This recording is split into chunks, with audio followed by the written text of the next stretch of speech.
(8월 3일) 새벽 예배 신앙 고백 드리겠습니다. 나는 전능하신 아버지 하나님 천지의 창조주를 믿습니다. 나는 그의 유일하신 아들 우리 주 예수 그리스도를 믿습니다. 그는 성령으로 잉태되어 동정녀 마리아에게서 나시고 본디오 빌라도에게 고난을 받아 십자가에 못 박혀 죽으시고 장사된 지 사흘 만에 죽은 자 가운데서 다시 살아나셨으며 하늘에 오르시어 전능하신 아버지 하나님 우편에 앉아 계시다가 거기로부터 살아있는 자와 죽은 자를 심판하러 오십니다. 나는 성령을 믿으며 거룩한 공교회와 성도의 교제와 죄를 용서받는 것과 몸의 부활과 영생을 믿습니다. 아멘. 우리 찬송가 94장 드리겠습니다. 주 예수보다도 귀한 것은 없네. 이 세상 부귀와 바꿀 수 없네. 영죽을 내 대신 돌아가신 그 놀라운 사랑 잊지 못해. 세상 즐거움 다 버리고 세상 자랑 다 버렸네. 주 예수보다 더 귀한 것은 없네. 예수 밖에는 없네. 주 예수보다도 귀한 것은 없네. 이 세상 명예와 바꿀 수 없네.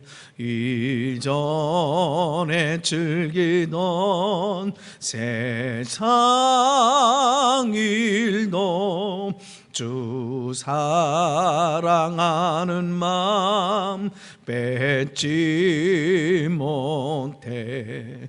세상 즐거움 다 버리고 세상 자랑 다 버렸네. 주 예수보다도 귀한 것은 없네. 예수 밖에는 없네. 주 예수보다도 귀한 것은 없네. 이 세상 행복과 바꿀 수 없네. 유혹과 핍박이 몰려와도 주 섬기는 내 맘 변치 않아. 세상 즐거움 다 버리고 세상 자랑 다 버렸네. 주 예수보다도 귀한 것은 없네. 예수 밖에는 없네. 아멘. 오늘 우리에게 주시는 말씀은 누가복음 12장 22절에서부터 31절까지 말씀입니다. 누가복음 12장 22절부터입니다. 같이 읽겠습니다. 또 제자들에게 이르시되 그러므로 내가 너희에게 이르노니 너희 목숨을 위하여 무엇을 먹을까 몸을 위하여 무엇을 입을까 염려하지 말라. 목숨이 음식보다 중하고 몸이 의복보다 중하니라. 까마귀를 생각하라. 심지도 아니하고 거두지도 아니하며 골방도 없고 창고도 없으되 하나님이 기르시나니 너희는 새보다 얼마나 더 귀하냐. 또 너희 중에 누가 염려함으로 그 키를 한 자라도 더할 수 있느냐.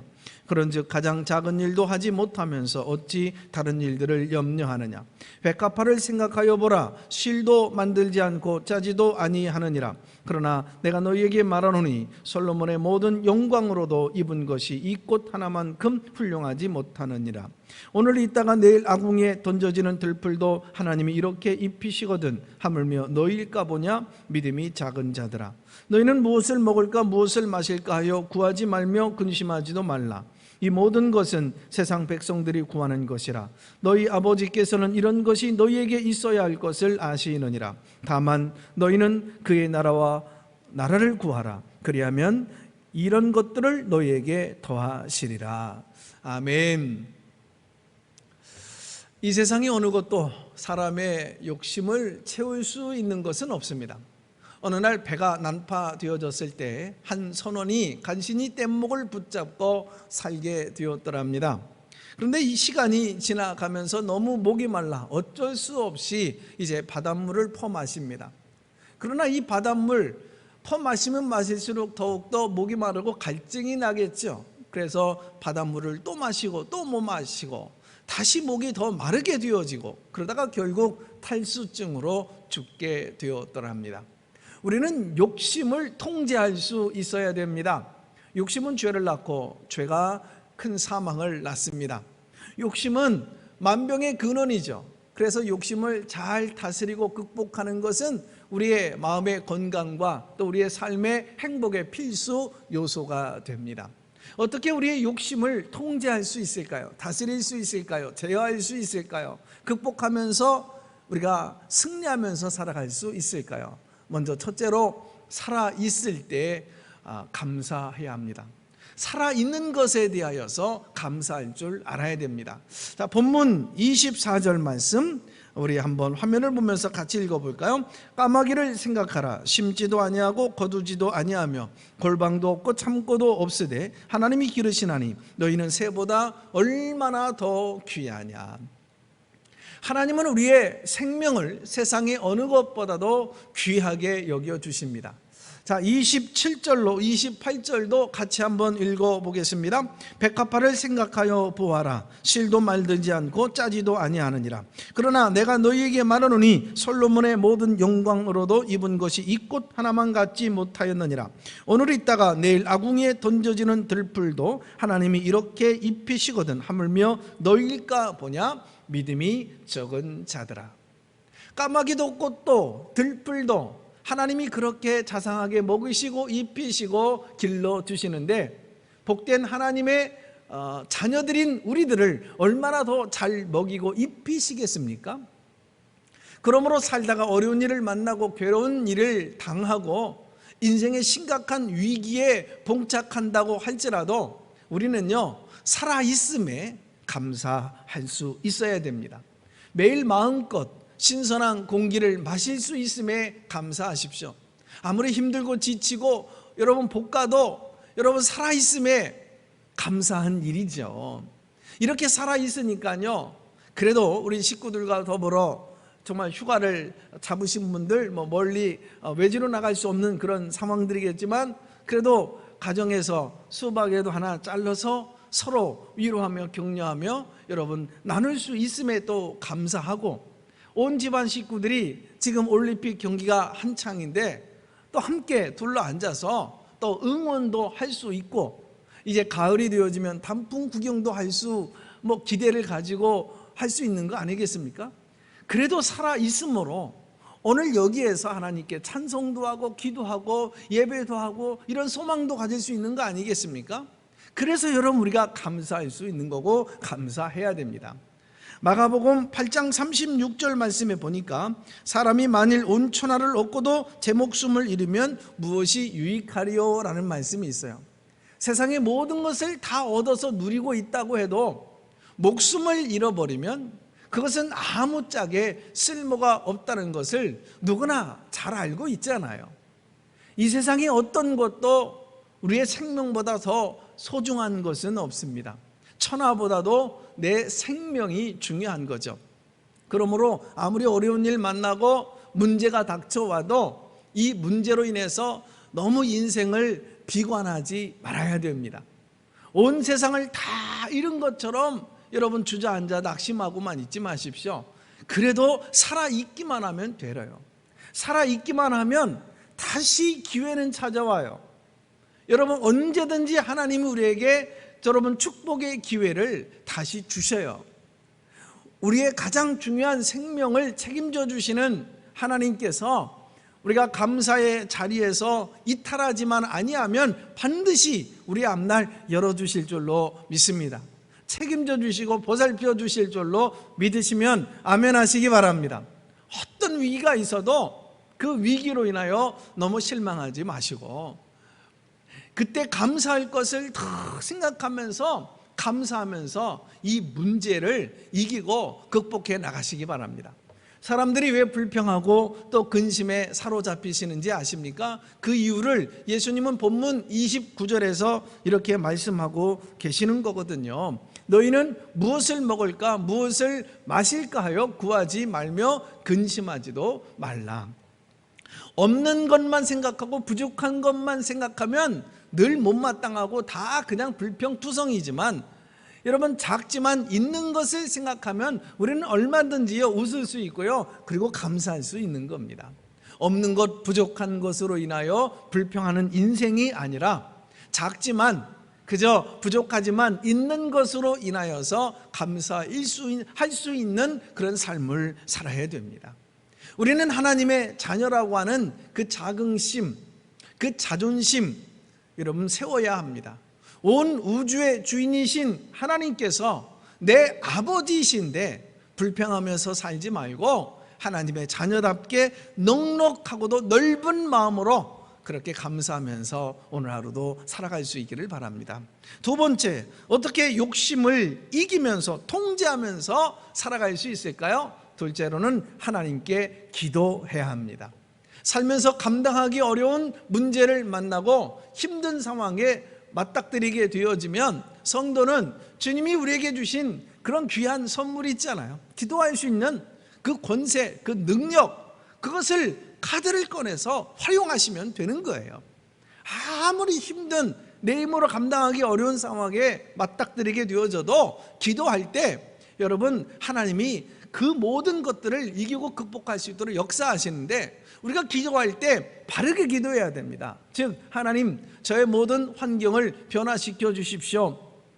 이렇게 기도하기 전에 하나님 먼저 저의 마음을 변화시켜 주십시오 라고 기도할 줄 알아야 됩니다. 이런 기도가 선행되어지지 아니하면 그 기도의 축복을 맛볼 수도 없고요 수시로 기도하시면서 실망하게 되어져요. 인간적인 욕심을 가지고 기도하면 여러분 실망도 자주 찾아오게 되어져요. 왜 하나님의 응답이 이리도 늦을까? 왜 하나님은 내게 관심이 없는 거지? 이렇게 기도했는데, 내가 이렇게 했는데 왜 내게 이런 문제가 찾아오는 거야? 연약한 인간이기에 시련이 계속되어지면 이런 원망도 쏟아져 나올 수 있습니다.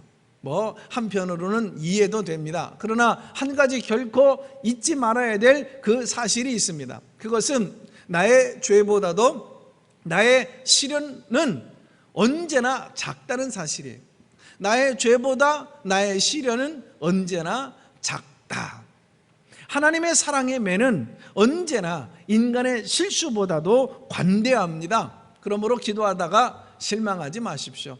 진실하게 기도하면 하나님의 손길은 반드시 움직이고요, 하나님의 손길이 움직이면 역사는 반드시 일어납니다. 목회를 하면서 지금까지 느끼는 것 두 가지가 있어요. 먼저 하나는 하나님은 분명히 살아계시다라는 사실입니다. 그리고 또 하나는 기도에는 외상이 절대로 없다라는 것이에요. 기도는 복된 인생으로 들어가는 열쇠가 되기 때문에 그렇습니다. 세 번째로 어떻게 욕심을 통제할 수 있을까요? 하나님 안에 소망을 두시고 살아가셔야 됩니다. 신앙이란 미래를 열어가는 힘이잖아요. 역사는 언제나 힘 있는 사람의 편, 그 환상에 있는 사람의 편에 있습니다. 섰습니다. 무엇이 힘일까요? 이 세상에서 제일 위대한 힘은 바로 믿음이죠.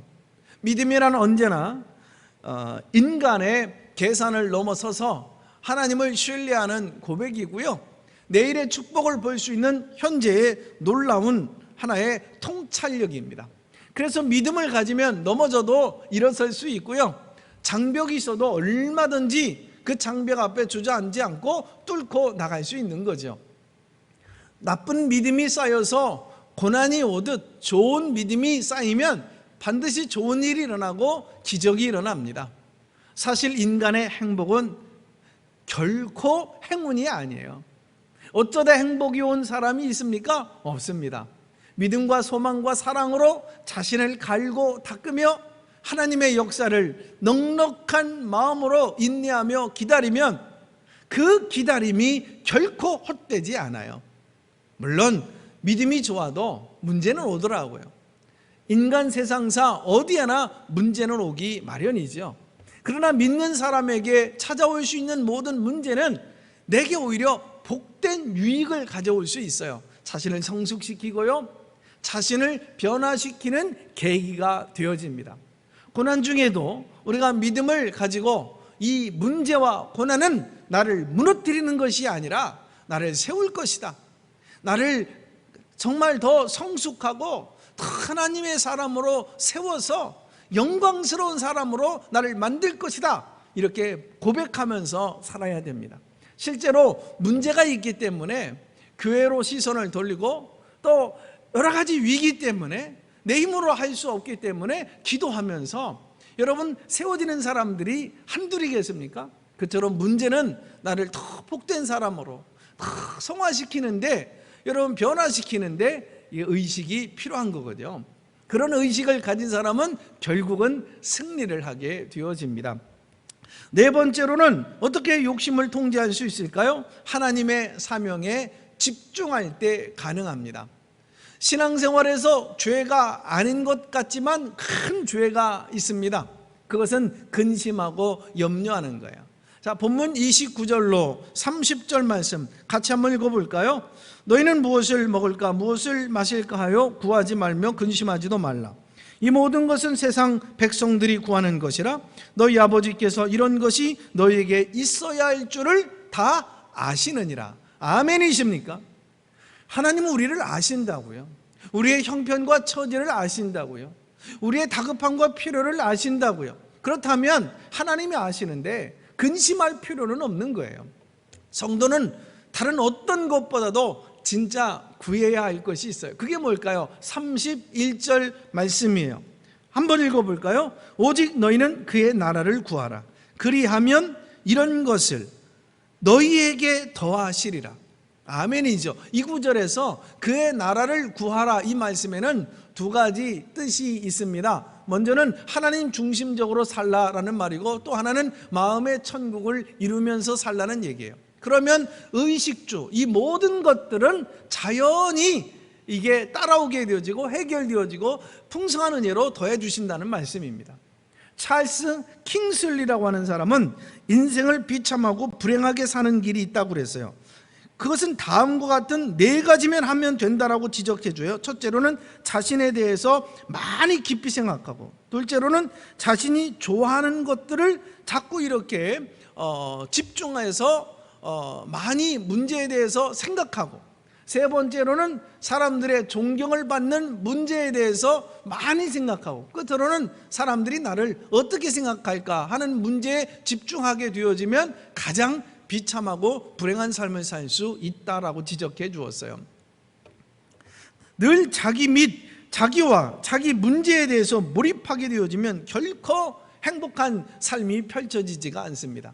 내 문제보다는 그 하나님의 그 사명을 더 생각하고, 왜 하나님께서 나를 이 땅에 보내셨을까, 이 자리에 있게 하셨을까 늘 생각하면서 살아야 됩니다. 나를 향한 하나님의 목적은 보다 많은 영혼을 구하는 것에 있고요, 그 목적을 달성할 힘을 얻기 위해서 말씀과 기도의 자리에 더 성실하고 집중하고 더욱더 예배하는 삶에 성실하게 집중하셔야 됩니다. 어떤 분은요, 그저 먹고 사는 문제 때문에 교회에 나갈 수 없다고 그래요. 그러나 의식주에 집착하게 되어지면 더욱더 목마름은 커지게 되어져요. 반면에 교회를 다니면서 하나님 중심적으로 살고 마음의 천국을 이루면 의식주는 자연히 따라오게 되어져요. 바로 그때 문제도 잠잠해지고 건강도 주어지고 기도의 응답도 너무나도 쉽게 하늘문을 하나님이 열어주시는 것을 보게 되어져요. 이런 역설적인 원리로 사는 것이 신앙이죠. 이런 신앙 위에 여러분들이 굳게 서가시면서 오늘 하루 승리하시는, 그 욕심을 해서 자유하시는 마음의 평안을 가지고 복되게 펼쳐가시는 오늘의 삶이 되기를 주님의 이름으로 축원합니다. 기도합니다. 하나님, 근심과 걱정과 염려, 문제에서 자유하기를 원합니다. 이 모든 문제, 무거운 짐들 다 하나님께 맡깁니다. 내 인생 내 힘으로 해결할 수 없는 것이기에 다 하나님께 맡기렵니다. 당장 먹고 사는 것이 막막해도 하나님의 자녀는 하나님이 책임져 주시는 줄로 믿습니다. 그러기에 이제는 하나님 중심적으로 살겠습니다. 주님의 나라와 의를 먼저 구하면서 살겠습니다. 하나님 뭘 기뻐하시는지, 내게 어떤 그런 사명을 가지고 이 땅에 보내주셨는지, 정말 지금까지 우리가 살아있는 그 이유가 무엇인지 하나님 여기에 집중하면서 살겠습니다. 영혼 구원하면서 살겠습니다. 그럴 때 문제도 잠잠해지고 건강도 주어지게 하시고 기도 응답도 이루어지게 하여 주옵소서. 여러 가지 우리가 많은 부분에 욕심을 가질 수 있는데 그 욕심은 끝없이 자꾸 그 욕망은 타오르게 될 거고 채워도 채워지지 않을 것. 그렇기 때문에 이제는 정말 하나님께 소망을 두고, 그리고 늘 자신을 이렇게 정말 기도하며 컨트롤해 나가고 살아있음에 감사하는 삶을 살아가는 저희들 되게 하여 주시옵소서. 예수님의 이름으로 기도합니다. 아멘.